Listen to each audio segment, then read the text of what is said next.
It's 1:30. I'd like to call the meeting of the Traffic and Transportation Commission, April 16th, to order. Roll call. Commissioner Jim Witcher. Here, sir. Commissioner Rob Littlefield. Here, sir. Commissioner Barry Hale. Here, sir. Commissioner James Schuline. Commissioner Jenkins. And Commissioner George. Okay, we do have a quorum. I'd like to have a motion on the approval of the minutes of the March 19th meeting. I move that the minutes for March 19th meeting be approved as written. We have a motion from Commissioner Jenkins to approve the meeting minutes. Do I have a second? I'll second. We have a second from Commissioner Witcher. I have a slight correction. Okay, just a moment. Okay, very good. Yes, sir. Item 7, I believe in my report I was referring to Northwest 50th Street and Grand Boulevard as compared to Southeast 50th. Mild adjustment. Okay, we're all set on that? Northwest 50th. Okay, we're all set on that? Okay, we have a motion from Commissioner Jenkins, seconded by Commissioner Witcher, with one minor modification from Commissioner Littlefield. May I have your, is there any other talk on this item? May I have your votes, please? All in favor? Okay, next we'll have a report on licensed taxi and wrecker services. Afternoon, I'm Sergeant McCaleb with the Vehicle for Hire office. During the first quarter of 2012, we issued 106 new driver's permits. We did 57 renewals and had 35 drivers transfer between companies. We inspected 62 vehicles and had 4 failures. Those vehicles were repaired and later passed the inspections. We investigated 8 complaints. All of those complaints were driver complaints on other drivers. We actually had no complaints by citizens this quarter, which was rare. We issued 9 citations to drivers. All of those were for drivers that came into the office to renew after their permits had expired and they admitted to have been driving for a period of time on an expired permit. Okay, thank you very much. Does anybody have any questions? Sorry. All right, thank you very much for your time. Next item is the consent docket. Do I have a motion to approve the consent docket? We have a motion to approve the consent docket from Commissioner Hale. We have a motion to second the consent docket from Commissioner George. Any talk on this item? Okay, may I have your votes, please? Okay, item passes.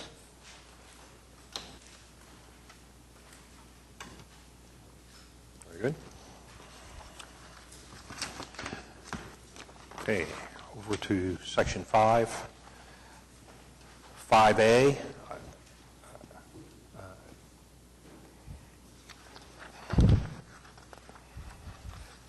Tishomi Jeremiah, owner of DT Limousine, LLC, 1220 Northwest 88th Street, Oklahoma City, to consider an application from Tishomi Jeremiah, owner of DT Limousine, LLC, for a certificate of public convenience and necessity to operate one vehicle in limousine service.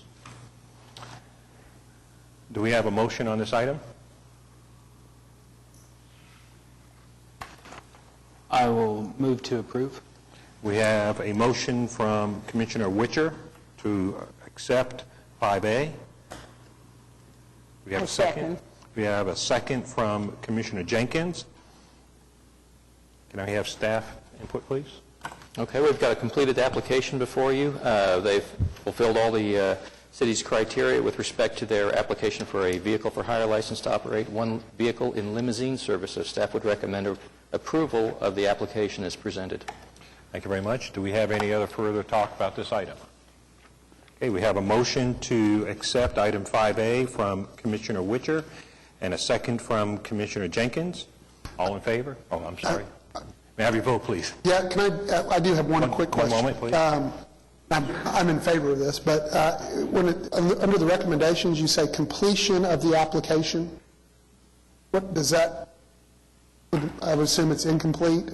No, that's just a standard statement. A lot of times when the applicants come in, initially, sometimes they might have incomplete pieces of their application, but a lot of times, we might run into an issue, or we work with the applicants as far as fulfilling or getting their drug and alcohol use policies completed. But they've got a complete application. They address everything that's required of them in the code. So, Okay, so we just make so notation if you recommend approval, that means it's going to be a completed application, even though that first line does say right. what it says. Okay, thank you. Okay, so we have a motion for item 5A from Commissioner Witcher to approve, and it's seconded by Commissioner Jenkins. Is there any other talk on this item? Okay, may I have your votes, please? Item is approved. Item 5B, Traffic Management Division, 420 West Main Street, Oklahoma City, Oklahoma, 73012, to consider the addition of a stop sign on North Sapula Avenue at its intersection with North Shawnee Avenue in order to establish all-way stop control. May I have a motion on this item, please? Okay, we have a motion from Commissioner Littlefield to approve item 5B. May I have a second? We have a second from Commissioner Hale. May I have staff input, please? Okay. This item originally came to us in the form of a citizen inquiry. They were calling in to see if we had a missing stop sign on Sapulpa Avenue where it intersected with Shawnee Avenue. When we went out there and conducted a field investigation, we found that there were stop signs on Shawnee and none on Sapulpa.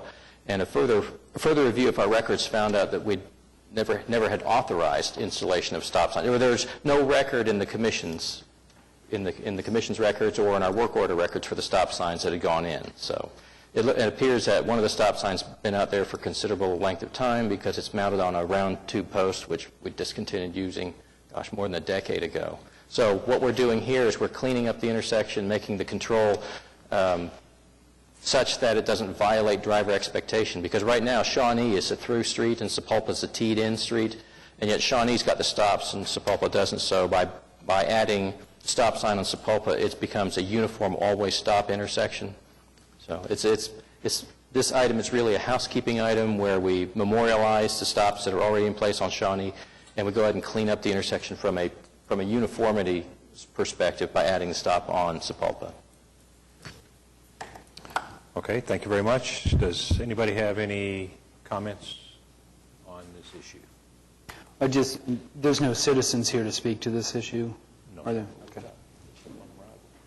We just had one arrive. Which item are you here for, ma'am?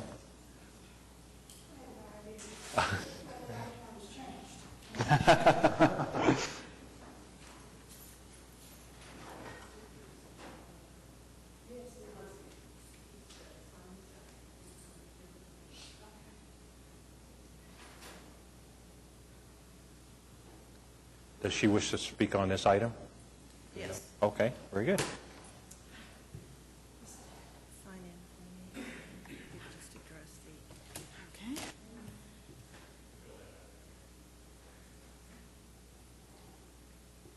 Sorry to be late. I had no idea that I didn't have a walker ramp to get off of. I ended up way over there.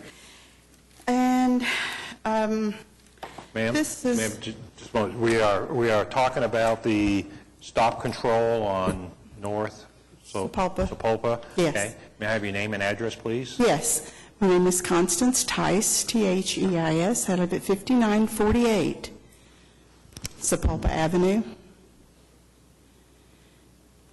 Okay.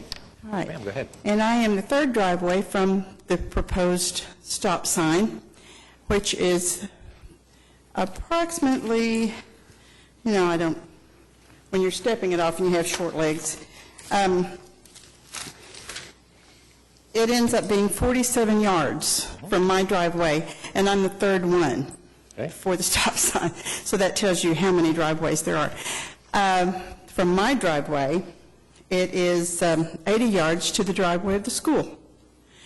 We, at this point, have a very difficult time getting in and out of our driveways during the times that school takes up and school lets out, which you just have to wait and you finally can get out.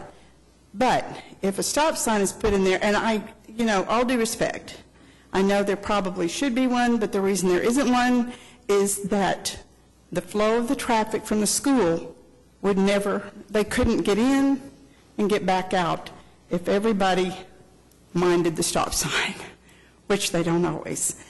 The ones on Shawnee are never, people don't stop there anyway.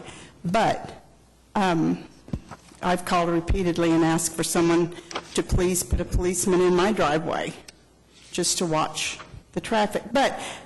And I know that you want to do this, and this is your proposal. However, could you, before you make the decision, could you please send someone out to observe the traffic flow? Because it's very close to where the school parking lot is, and people swing in there to take their kids and to pick them up.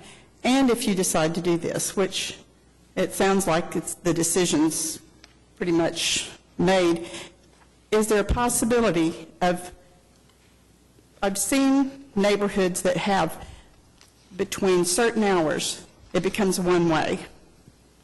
That's the only way I can see that this would continue to work, if you do put a stop sign up. Okay, so right now, there's only one stop sign at the 3 roads. There's two. Two. It's a T. It makes a T, but Shawnee Right. is where the stop signs are, where nobody So stops there's anyway. one coming down the T road. As you come down the T road, When you come down the T road, which is the Pulpa, you come down the long T, and you get to the end, which is Shawnee. There's no stop sign there, so the flow of traffic continues to go, and it continues to move. And I was going to draw a map, but I'm not a very good map drawer. okay, so right now, the main street, the through street, has 2 stop signs. And the T street, the road that comes down into the School, T, from the school. doesn't have anything. No. And I've lived there for 40 years, and there's never been a stop sign there. However, probably, I want to say 30-something years ago, they finally put up stop signs on Shawnee to try to slow the traffic down, because it was getting to be, except for the stop sign at the school, that becomes thoroughfare. Kids can go all the way from 50th all the way in to Shawnee without basically stopping. But like I say, I've called for almost 10 years to ask for someone out there just to watch, because a child is going to be hit.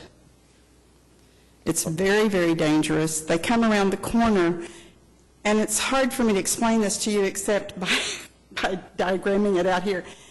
On the one corner, which is the main feeder that comes around to bring the students to school, that's an elevated yard at that corner.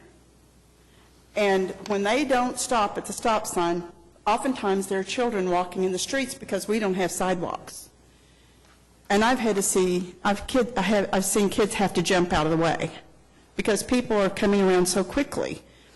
But that said, that has nothing to do with your stop sign, that's your proposed stop sign. Okay, so what is your address again? 5948. Okay.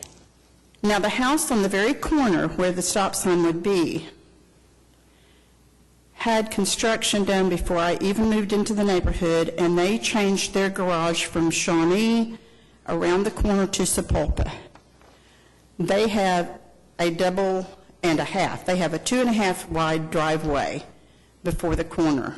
Then there is a small strip that measures 3 yards, and then as my son and daughter-in-law's driveway, right there, then it's only the 75 feet over to my driveway. So it's all, Okay, so your recommendation to us is to not put up a stop sign there. correct. I think you're Let the going... traffic keep flowing, have the right-of-way to enter Shawnee. Right. If it's stopped at that point, it will be continuously backed up into the school flow, Okay. because it's such a short distance between the school driveway and the stop sign. Okay? But I think, in reality, when you say that generally speaking, that's the way it's supposed to be I think that was what was taken into consideration at the time, not putting up a stop sign there because of the school flow. I spoke with Mr. Daniels, the principal, this morning, and he hadn't gotten a letter, but he was panicked. He believes... He was panicked he that they were believes there talking shouldn't be about a stop putting up sign. a stop sign. So in your talk, I Well, believe he doesn't want one. I asked him, I said, I know that you're redoing the side of the school that's right there, 80 yards from my house. And it looks like you have put a portico out, like you're going to use that now as your main, which is going to be even worse, instead of the front of the school. It's going to be the side of the school that's on the side where the stop sign would be. And he said, yes, we're going to have to for some time because we're going to redo the front of the school. And he said, oh my, he said, this is going to be a nightmare. But it is. It's because the buses come through there and people begin piling up on that street 30 to 45 minutes before school is out to get first in line to get their kids. Okay? And so, anyway, those are my thoughts, and I know that it may not make any difference, but I thought before you did it, it's probably easier to not put it up than it is to take it down after it creates a problem. Very good. Okay, thank you. Okay, so we have item 5B. Would a motion to approve from Commissioner Littlefield with a second from Commissioner Hale? We've already had staff comment. Do we have any talk from the traffic commissioners? Go ahead, Kevin. Go ahead. Okay, I'd like to, Stuart, with hearing this justification, and I realize that it applies probably twice a day, when dropping off at school and picking up, but does that change, does that adjust your recommendation any, or do you, kind of going by the rules, should this thing have a stop sign, and does it do anything to go above and beyond and say, okay, put a stop sign here at Sapulpa and then turn the other two on Shawnee into yield or through traffic? That would be the typical thing, wouldn't it, is to have... Well, in this particular case, if you look at the traffic volumes, I mean, the volumes that we give you for like north-south traffic and for that east approach, the north-south is a combined approach volume because that's what you use when you assess intersections for various types of traffic control. So that's 943 vehicles per day. Shawnee's got 558 based on our counts. That 943, if you divide that in half, that's going to be just under 500 vehicles a day on each one of those approaches. So really, this intersection's got pretty much balanced traffic. The total traffic entering volume for a three-approach intersection is like at 80% of what the Commission's long-standing traffic entering volumes are. So it's got balanced traffic. It's got it's close to meeting our warrants. It would actually be a very suitable candidate for the consideration of all-way stop control. I don't necessarily think that it would be backed up necessarily, but we can certainly go out and look at it. And with respect to looking at changing how traffic flows around the school, that would be something that we would have to, I guess, visit with the school principal about to see if they had any interest in making it, making Sapulpa potentially one of those streets where it's do not enter at certain times of day, to kind of force a one-way circulation pattern around the school. But we haven't heard anything from them, but we can visit with them about that. So might there, here, would we maybe want to consider deferring this until we can get more information? Or would that be an appropriate way to go with this issue? Or Well, with respect to the traffic volumes and the approach and the collision histories and everything, you've got everything you need right now in order to, and I think it's a good candidate site to consider using always stop control, especially since it is kind of unusual to have the main street be stop controlled and the minor movement on the side street be the one that's, free flowing. Doing that wouldn't have any bearing as to on what other changes might occur, like on Sapulpa around the school, if the principal is interested in, or the PTA has got input from parents to see whether or not they think that like a one-way circulation pattern around the school may be beneficial. Well, you've kind of asked the questions I was going to ask, really, but,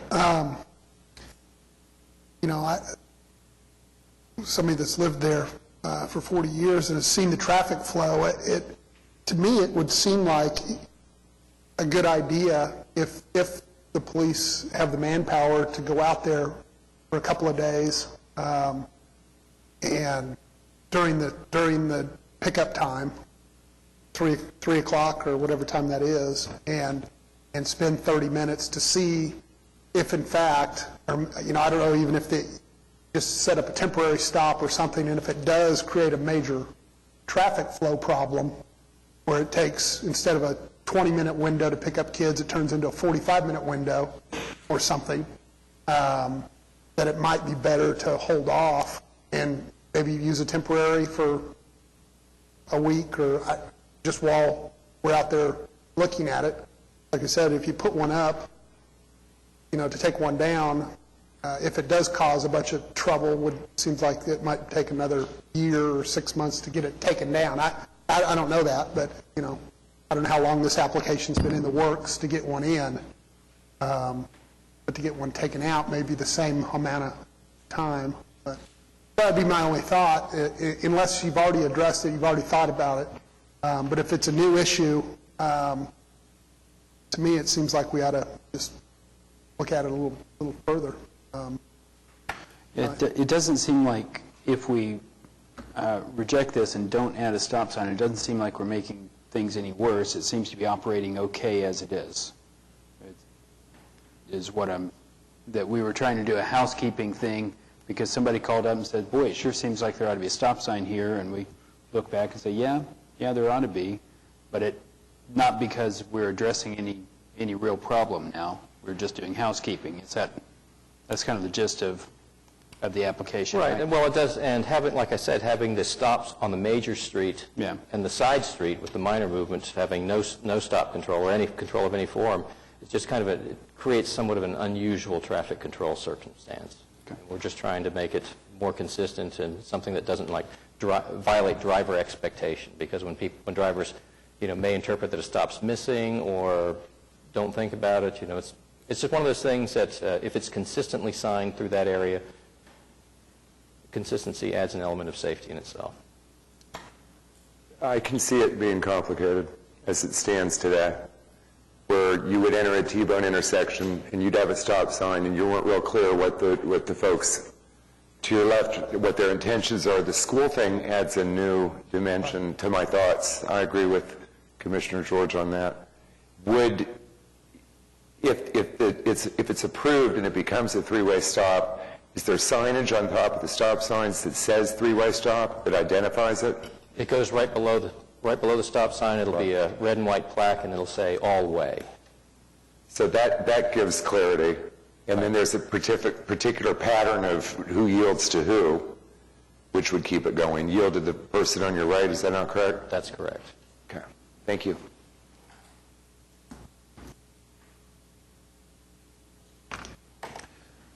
Okay, is there any other talk on this item? It's not, I wouldn't be against the stop sign. I wouldn't want to deny it today and turn it down, but I think, deferring it for 30 days or whatever, it's not a bad idea if we can look at the school during that 30 days and then, if the, and again, if you've already looked at it, fine, but if we haven't looked at it, maybe it's a good idea to look at it, and so we don't make a mistake. Yes. I understand the consistency and all that, but the school is really, the new issue. So, At this point in time, it wouldn't be any issue for us to, if the item was deferred to the May meeting, we can bring it back and we can look, because I was about to say, I don't think it'd be a good idea to defer it after the May meeting, because we wouldn't have the opportunity to look at school again until the fall, but if there's an opportunity or a window of opportunity to look at it with school traffic still passing through it, pushing it off to the May meeting, it would give us an opportunity to give you, to go out there and watch the morning and the afternoon school peak periods, and let you know how this intersection may or may not influence any of that. would that be something that we would need to do as commissioners, or would that be something that she suggested the police department, but I don't know how that works. I mean, or traffic department, do they have somebody that could go out there and look at it and make a determination? Yeah, people from traffic management would go out and monitor with respect to compliance with the other regulatory traffic controls in the area. It would just be a coordinated effort by passing that on to our colleagues over at the police department, see if they can assist. Okay. Is there a formal way to recommend it and proceed with? I think you would just modify your actual motion. I would like to make a which we're not comment there yet. before we get to that point. I'm sorry? I would like to make a comment before we get to that point. Okay, go ahead, ma'am. I'm having a hard time visualizing how this backs up traffic. To me, it should ease the flow, because all parties have to stop. But you can back up traffic going on Shawnee, because Sapulpa has the right-of-way as it is right now. But with the three, if we go according to the driver's manual, every party has to stop. So I'm just trying to visualize what the complication would be with the traffic. Right, and which the input is when school lets out, there's so much flow of traffic coming up to that intersection that they have the right of way, they can clear that area out quickly. Whereas if it becomes a stop sign, then yes, then they all have to stop each one, which would then back it out. So what we're hearing is, let's defer this, go out there and look, with the concept of mainly when school is letting out, and have our experts guess if they all had to stop and it backs up all the way back to the school, if they were to have a stop sign there, would it be that kind of situation? Or is the flow coming out of the school not that great that it wouldn't hurt to stop? And that is the question that we don't really know, and if we can get the experts to get some eyes on and bring it back. So I think that's the question. Well, I can see that very clearly, but what happens to the other street? Is it backing up there too? Well, that's a good question, because for that 15 minutes, if those vehicles have the right of way, they have to wait. That's a very good question, and that would be part of the study is, at the two stop signs, if there's 15 minutes of traffic coming from the school, they're there for 15 minutes. They don't even have an opportunity to come out. And that's what we need eyes on. So I think, okay, sir? Now, the city, though, has been out to develop this report, correct? You've already been out. Yes, we have. Okay. So, I mean, I'm getting kind of... Well, How exactly would you be going out, just specifically for school time? It would be specific for school time. I was about to say, because, when we're looking at the total traffic entering volume on the Sapulpa Avenue side is 558 vehicles over the course of a day. And, from a residential standpoint, that's not that remarkable. So, but that's fine. We'll go out and typically it is, we'll call the school up, we'll find out when their drop-off times are in the morning, when their afternoon release times are. We can go out and do some monitoring. But it sounds like we're dealing with two separate issues that are connected. That we do currently have an intersection that does qualify for a always stop, but then we have a separate issue, and that's the traffic from the school flow, which may be better addressed with some other signage. and that may be possible. But we'll take a look. Yeah, I think in the look, a key point is on the stop signs, are there, I mean, so sure we are concerned about the traffic coming from the school, getting out, going home, but we would also be concerned about right now, those two stop signs, vehicles stuck there for 10, 15 minutes because they don't have the right-of-way to even nose out. So you would look at those kind of things if we were to defer and ask you to do that. Okay. Are we all okay? So we go back to our motion man, Commissioner Littlefield. Would you like to modify your I'd like to modify my motion from approval to continuance to the May, what meeting would this be? to the May meeting? The May meeting, with the understanding that we would be studying the impact of this school on this request for this four-way stop. Okay. And we had a second from Mr. Hale. Are you okay with the change? Okay. So we have a motion from Commissioner Littlefield to defer item 5B for further study from the traffic management concerning the school and the throughput and the times of the volume going through that three-way intersection. And that's a motion from Commissioner Littlefield and seconded by Commissioner Hale. Any other talk on this item? One last thing. Stuart, does traffic management make it their job to get input from the school, from the principal, or should we ask Ms. Tice to get the principal here at our next meeting, or what's the best way to get that input?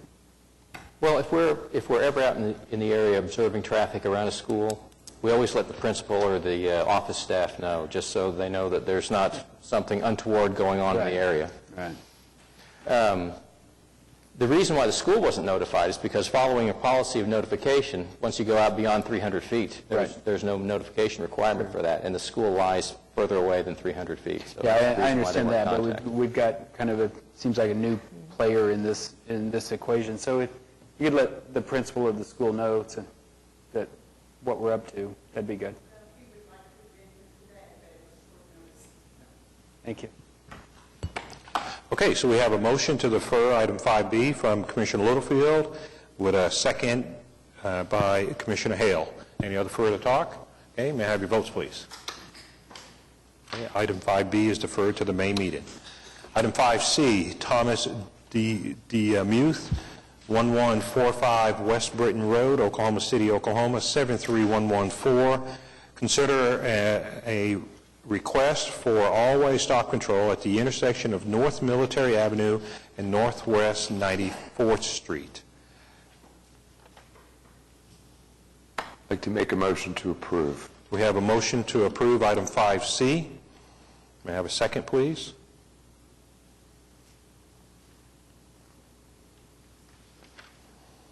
We have a motion from... Second. Okay, we have a motion to approve from Commissioner Littlefield and a second from Commissioner Jenkins to approve 5C. May we have staff input, please? Okay, well, you've got our complete comments before you. Based on traffic patterns and volumes that we observed, the intersection has about 35% the volume needed for the consideration of all-way stop control. Right now we've got yield control that's on Military Avenue where it intersects with 94th Street. Actually, Military Avenue carries a greater traffic volume than 94th Street, so it's kind of the control that's out there is probably reversed compared to how we would ordinarily do it. You've got our all-way stop control review based on the MUTCD and the city's long-standing warrants with respect to traffic volumes. So we've got our staff report. Our comments are based on those criteria, and I believe you've got one gentleman here. I believe you've got the applicant in the audience who is here to address the commission on this item. Thomas? Also another person here on that behalf as well. Okay. Yeah, Yes, my name that's is right. Tom We have, Demuth. Thomas and Steve I would like to talk about. Okay. May I have your name and address, please? Tom Demuth, or Thomas, 1145 West Britton Road, Oklahoma City, Oklahoma. My business is Demuth Funeral Home, which is right there on the intersection of Britton Road and Military. My business has owned seven properties less than 100 feet from this intersection. 3 are commercial and 4 are residential units that I rent out. I have watched this intersection basically my entire life as I've grew up in this family business and now operate it myself. Have seen many wrecks there over the years, and 3 or 4 years ago started getting concerned because the wrecks started getting more violent there. They're not just small speed fender benders. They are cars going 30 to 40 miles an hour running into each other at this residential intersection. It is a very unique residential intersection in that it is greatly influenced with commercial property. 3 of the 4 properties on the intersection are commercial. There is commercial to the south and commercial to the east. So it's characterizing it as a residential intersection is not accurate. It's really a mixed commercial residential intersection. There are several other intersections in this neighborhood that have 4-way stop signs. So there is precedence for doing that in this area. As we contacted all of our neighbors, we had no one dissent on this. Your staff report shows 13 out of 16. We actually got about 25 people to sign it that we thought were within 300. No one was against it. There was some vacant property. There's the churches. There's 2 churches in the area that own multiple lots. They only signed once, so it really is 100% in my opinion. This intersection, as I say, is unique. I believe that the intersection has confusing driver expectations.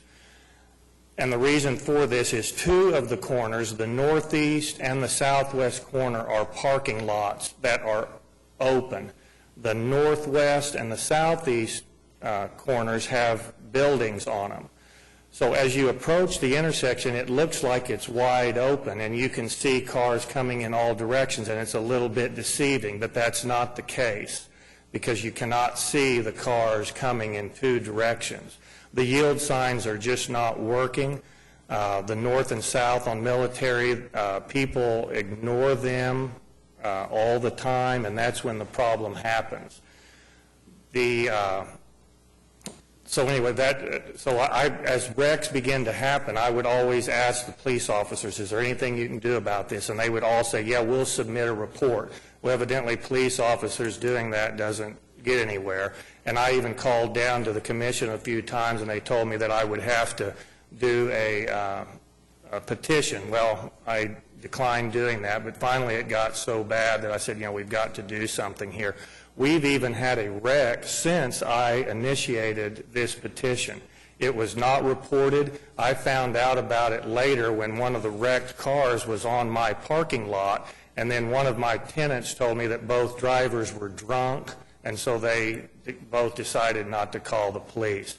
I think your report here states that there's been 7 collisions in the last 4 years. I'm going to submit there's probably been at least a dozen in that time, and some of them have not been reported, or the information here is inaccurate. I believe that if 4-way stop signs were in place, it would nearly reduce these accidents to nearly nothing, because you would have people coming to stop any direction. Right now, people don't stop going in any direction. So even if somebody were to run a stop sign, hopefully 2 people aren't running it at the same time. And so by having 4 stop signs, I believe it would solve the problem. All right, sir, thank you very much for your time. You bet. Sir, is there any extra you'd like to add to it? Okay, may I have your name and address, please? My name is Steve Tumbleson, and I live at 1140 Northwest 94th Street. I have 2 young children that I basically fear for their lives when people fly through that intersection, because most of the time they're doing 45, 55 miles per hour and basically not paying attention to any yield signs and anything, basically. And I would highly recommend, in my opinion, to get a stop sign, 4-way stop sign there, because of the danger and the car accidents and basically everything that's ever happened there. Okay. Thank you very much, sir. Thank you. Does anybody have any comments? Enough said, in my opinion. I've already been approved. Motion. So I visited this intersection on Saturday, and it has a unique air in it that it really doesn't feel like a neighborhood.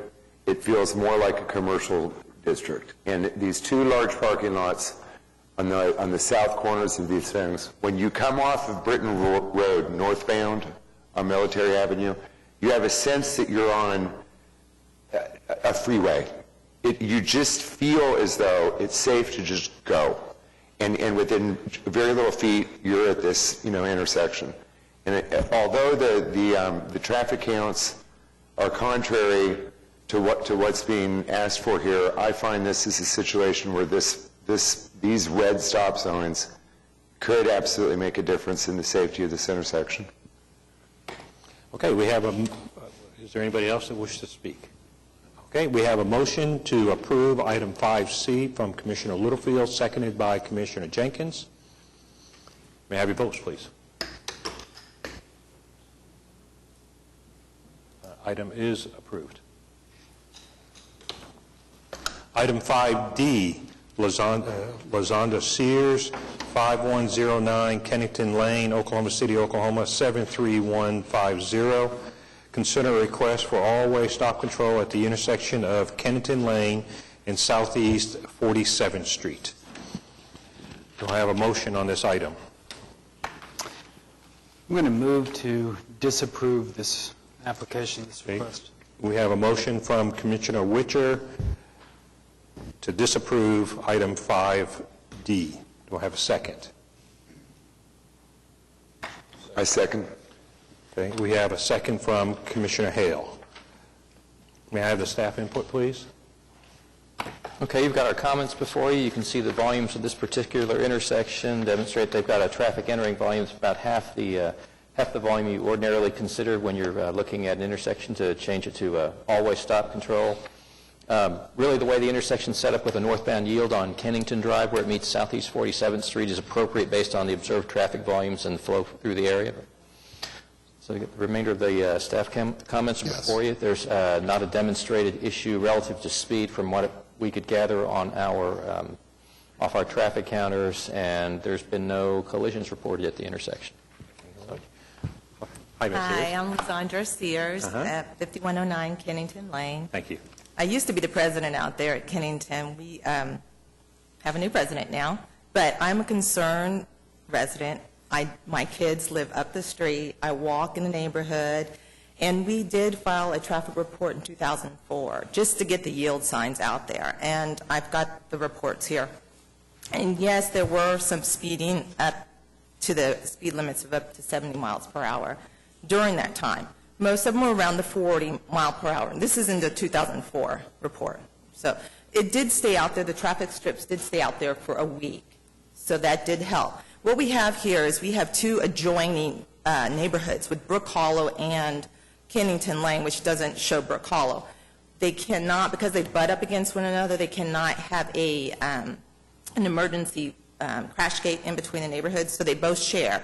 You have Westminster and you have Post Road. So the people living in Brook Hollow, and they're not all to blame, it's our residents too, do go through our neighborhood to get to their homes. And it's not all teenagers that are flying through there. These are SUVs and adults that are flying through the neighborhood. Now, mind you, during this time, I did see the traffic strips there. It was probably 3 days, I'm guessing, that they were there. It was, nice weather and stuff like that, and maybe they didn't pick up the number of vehicles that were speeding. I was walking this morning. There was a motorcycle going at least 40-something. I don't have a radar to say what the speed limit is, but there are children that are standing at there's Southeast 47th. It's kind of weird where Kennington goes down. There's a runoff from Kennington Lane of water from the septic systems and things that are coming down around that curb. The water during the winter freezes at that point, and it makes it very difficult for the vehicles to go around that curb. And because of that, one motorcycle has not been reported, did fall flat onto its side going around the curb. The neighbors have yelled and screamed at people to please slow down. At that place where the yield sign is now, because I asked the traffic division to switch it because it was going, I'm not really good with directions, it was facing north, the yield sign was. So I got them to change it so maybe it would help out with the flow of the traffic going down there and maybe people would slow down.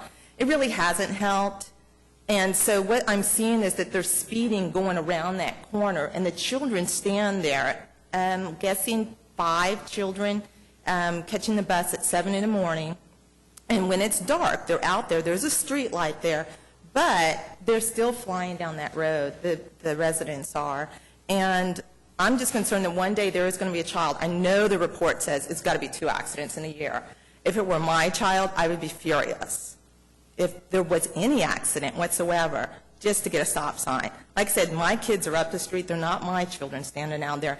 There have been about, I want to say, 10 new homes that have built on Southeast 47th Street since that time period, and I was the first house on Kennington. So there are now 89 homes in Kennington alone that majority of them use that intersection, and not to mention those in Brook Hollow. All I'm asking, I know I put always stop, if we could just get a stop sign there, one with the traffic on Kennington, both of them on Kennington, if we could just get them to slow down and stop and yield, not just yield to one another, because they're not going to, the yield sign's not making any difference. So that's all I'm asking is stop signs. I know it doesn't fall in within your perimeters of so many vehicles. I mean, I think they counted back in 2004, there was like 1,200 that came in through Kennington from off Post Road. And, I mean, that's a little bit more than I think what you guys have counted there. So I don't know what your traffic strips and stuff like that picked up this time. But it has increased in volume, and there are more children that are playing in the streets. I don't know if you're aware, there aren't sidewalks out there, so they ride their bikes up and down that street. There isn't. I can't be responsible for the parents telling their kids not to play in the street. They are going to, and they're just little kids that are playing there. So, Okay, you mentioned there's another housing area and the flow. How's the normal flow of traffic going on around here? How do people enter the housing area, and where do they usually go? they come in from Post Road off of Southeast 44th Street and go down Kennington Lane. Kennington Lane bears down, and then it curves up right. Then they got to go down, which goes up Kennington and down to Southeast 51st. So you're talking south of this picture is where people come in? Yes, it is. So people come in from the south? Yes. No, they come in from the north, you're saying? They're coming in from Southeast 44th Street and then coming down, passing Robin Hill Lane, and you see how Kennington kind of bears off and Okay. goes around.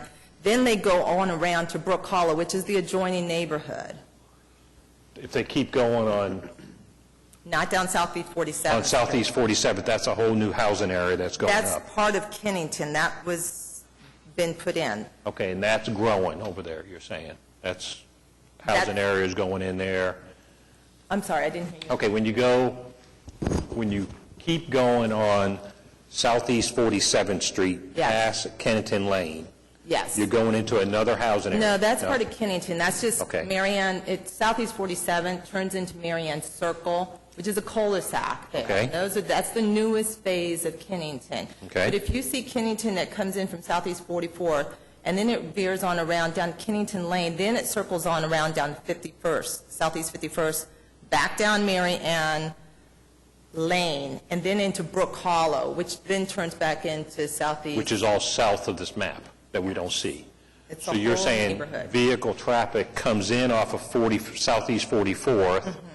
enters on Southeast 47th Street, turns right on Kennington Lane, and keeps going south.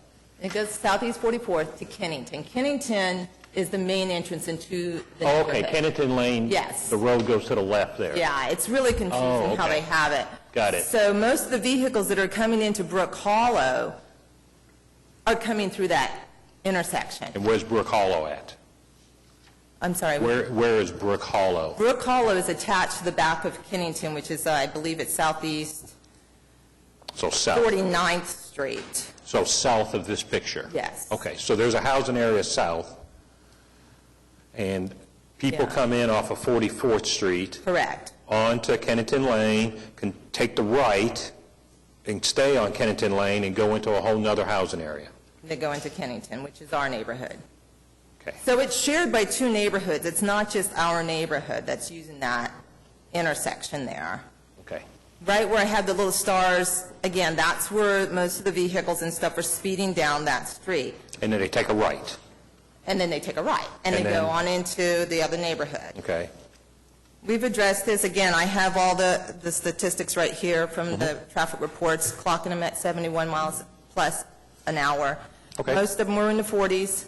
That was in 2004. So, I I mean, we've understand. got more people. Okay, yeah, I was just wondering, because this picture only shows a small sampling of that intersection. Yeah. But there's more to it. Okay. Yeah, there is. All right, very good. So, Okay. thank you. Okay, is there any other talk on this item?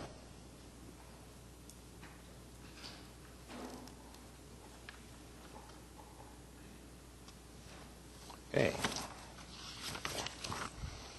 For item 5D, we have a motion from Commissioner Witcher to disapprove item 5D, seconded by Commissioner Hale. Is there any other talk on this item? May I have your votes?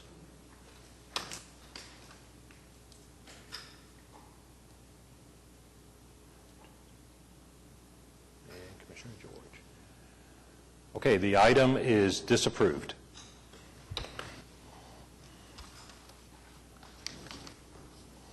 Could we ask maybe somebody to get out there and take a look and see about the speed, what she was talking about? Yeah, that was my recommendation, to ask her if she'd ever had police come out to monitor. Wetzel, we've had people who've got friends who, police officers who've sat out on their vehicles, to track them. We get the whole story. We only had two to monitor the whole southeast part of the city, so we can't stay out in our neighborhood. When they have them out there, they slow down. But then when the police are gone, they speed up. Okay. I'll send another request out. Okay. And tell them that she brought this up before the commission and go from there. Very good, thank you, sir. You bet. Okay. I've got a question before we Yes, go to sir. the next one real quick. On this item and the one before this item,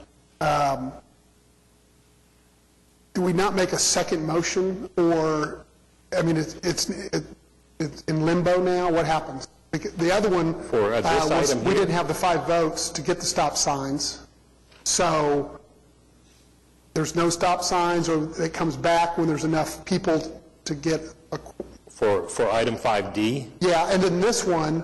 well, that's this one, 5D. Okay, well, that was the previous one, and then now this one, the motion was to deny it, Correct. and in fact, that's what happened, even though he didn't get the 5 yes votes, if nothing happens, because if Well, he had nothing the 5 happens, yeah. that means He had there's the- no stop sign. He had the 5 yes. No, he didn't. It was 5 green. I'm sorry? There were 2 no's, so it was 4-2. Okay, well, I'm sorry. So, Yeah, but he had the but in 4. in effect, if nothing happens, then that passed, even though with 4 votes. Follow me? The item was... Because the this- vote was to not approve it. Right, we had a quorum. So, And so because we we had- didn't have enough votes to not approve it, does that mean that we it's did have, approved? I don't understand, what do you mean we didn't have enough votes? We had a simple... You don't need 5? majority. You don't need a quorum? You need a 5 quorum to have a meeting.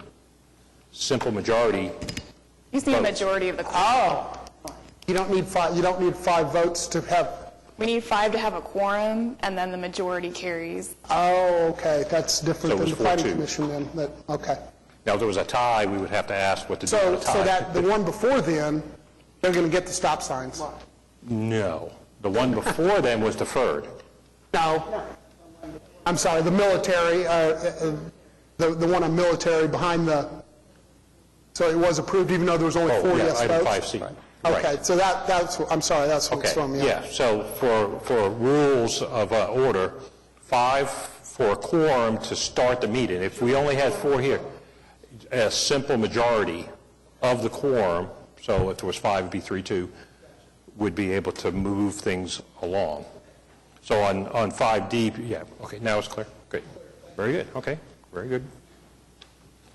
Okay, item 5E, J. Waters, AIA, JHBR Architecture, Inc., 729 West Sheridan Avenue, Oklahoma City, Oklahoma, 73102.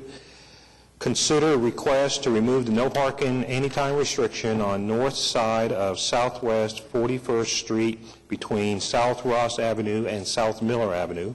Establish 45-degree angle inset public parking on the north side of Southwest 41st Street between South Ross Avenue and South Miller Avenue.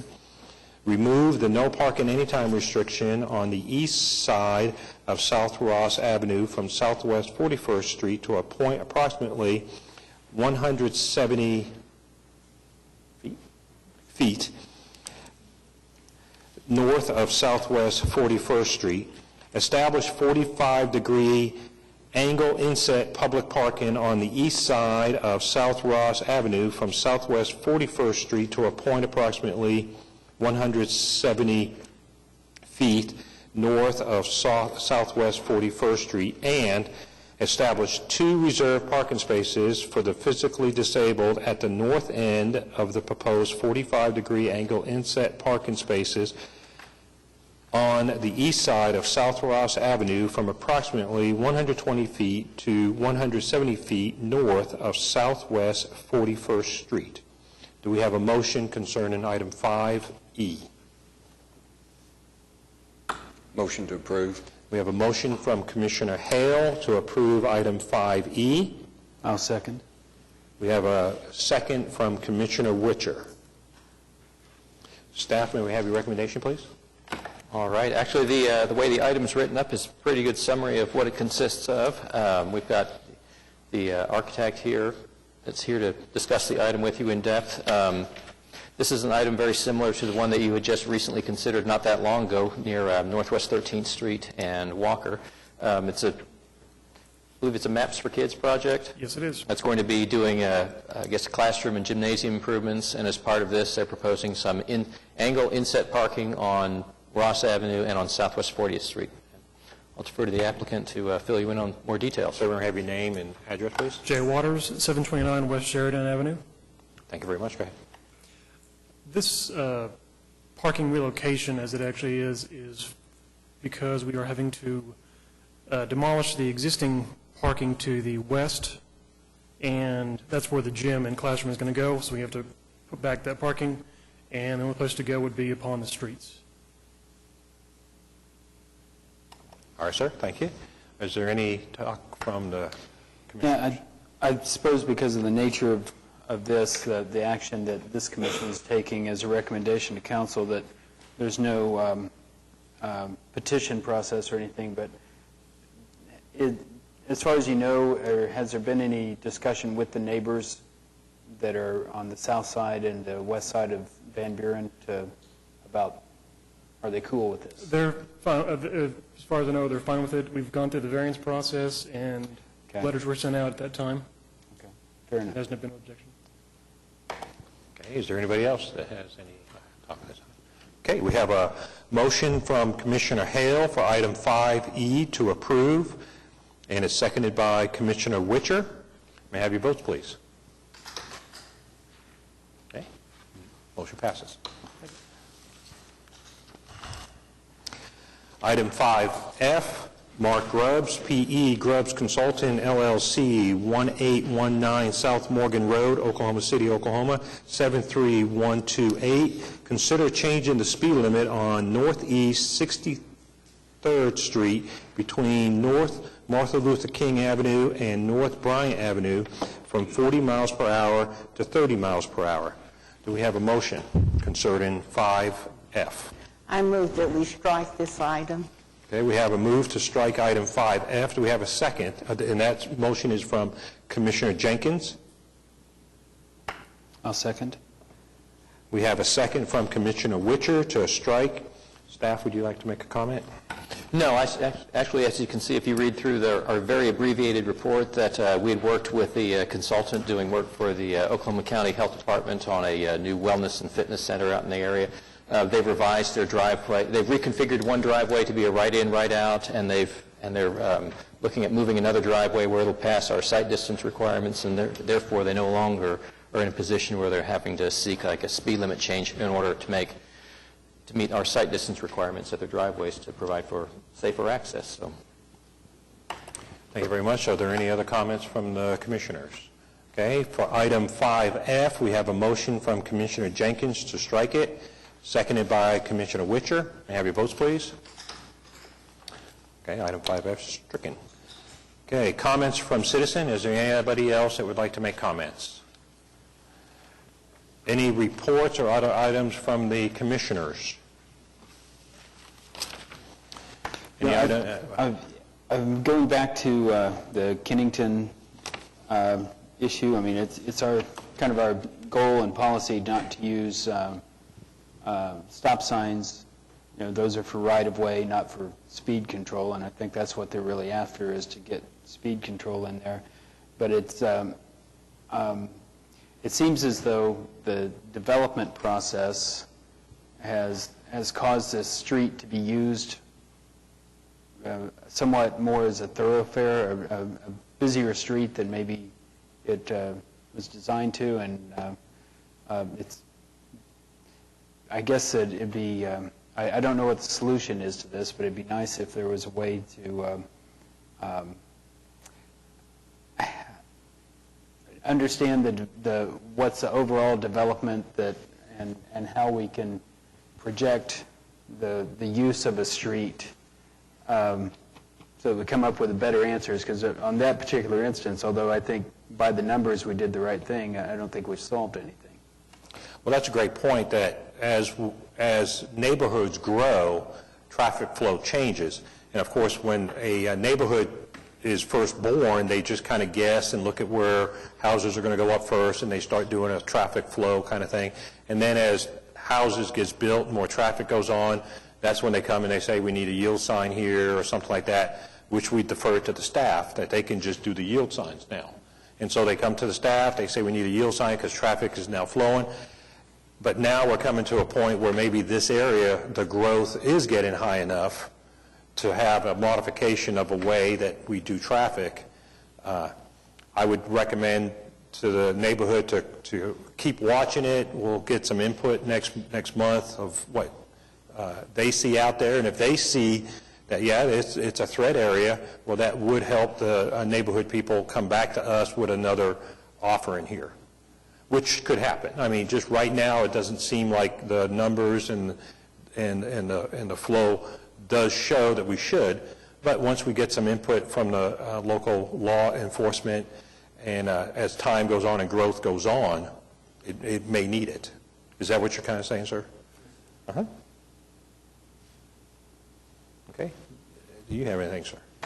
One of the things that I look forward to with this issue is this policy that the planning department, the planning commission is working on, where upzoning redevelopment applications and new development applications will be required to attach an independent traffic study to those applications.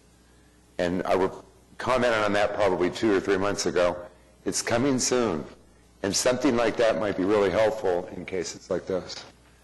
With regard to Ward 2, I was contacted by a resident in Crown Heights neighborhood that they are going to, they're working grassroots efforts to pursue some type of no parking restrictions on, I believe, Northwest 40th and Northwest 41st Streets, east of Western Avenue, where apparently the tremendous successes of some of those commercial entities, particularly, I believe, bars, they're using those neighborhood streets to park at night.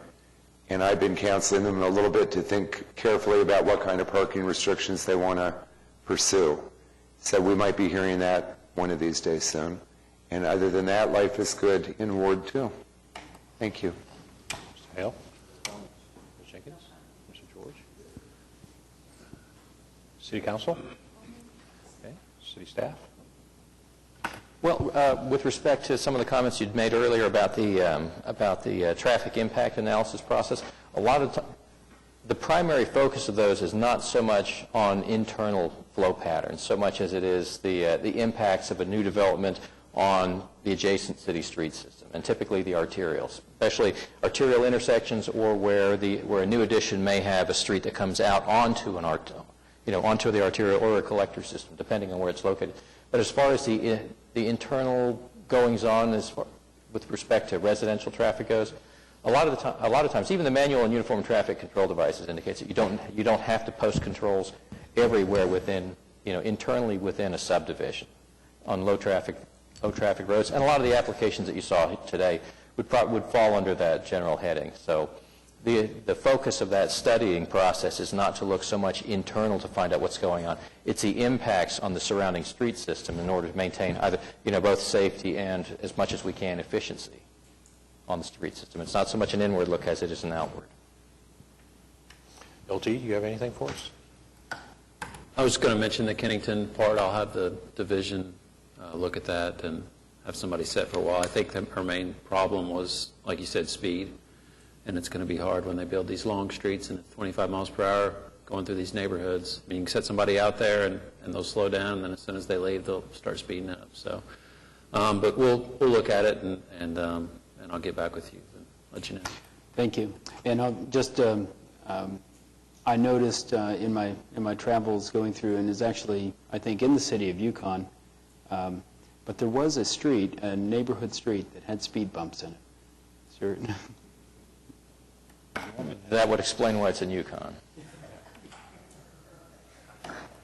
Okay, are there any other comments from the commissioners? Yes, Norm has. Is there a motion to adjourn? We have a motion from Commissioner Hale, second from Commissioner Jenkins. We're adjourned.